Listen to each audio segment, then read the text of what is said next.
गांव के बाहरी छोर पर एक पुराना उजड़ा हुआ महल था। लोगों का कहना था कि वहां भूतों का बसेरा है। शाम होते ही वहां से अजीब अजीब आवाजें आती, कभी किसी के रोने की तो कभी किसी के हंसने की। गांव वालों ने कई बार हिम्मत जुटाई, लेकिन कोई भी उस महल में जाने की हिम्मत नहीं कर सका। एक दिन गांव में एक निडर युवक आया। उसका नाम था अजय।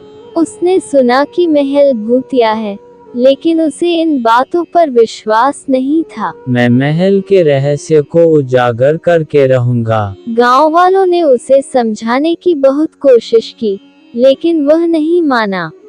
अजय रात के समय अकेले ही महल की ओर बढ़ गया। जैसे ही उसने महल के अंदर कदम रखा, एक ठंडी हवा का झोंका आया। महल के अंदर धूल की परतें जमी थी और जाले हर ओर फैले थे। अजय आगे बढ़ा तो उसे लगा कि किसी ने उसका नाम पुकारा।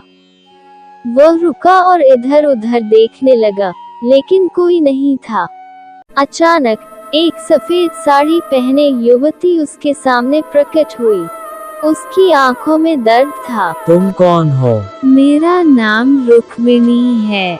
मैं इस महल की बहू थी, लेकिन मेरे साथ विश्वासघात हुआ।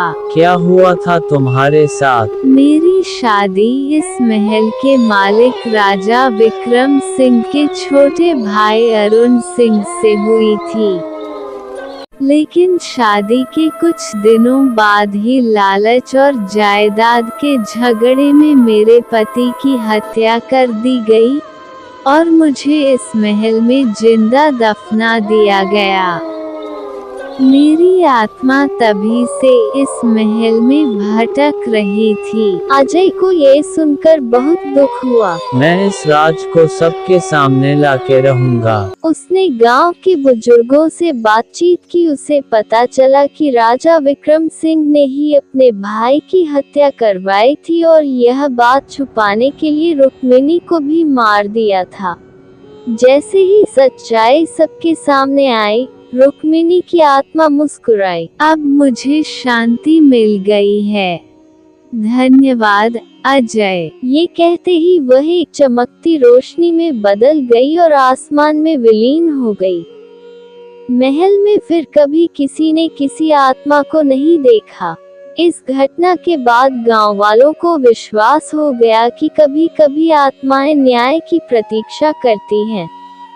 अजय की बहादुरी ने न केवल गांव को डर से मुक्त किया, बल्कि एक बेगुनाह आत्मा को भी शांति दिलाई।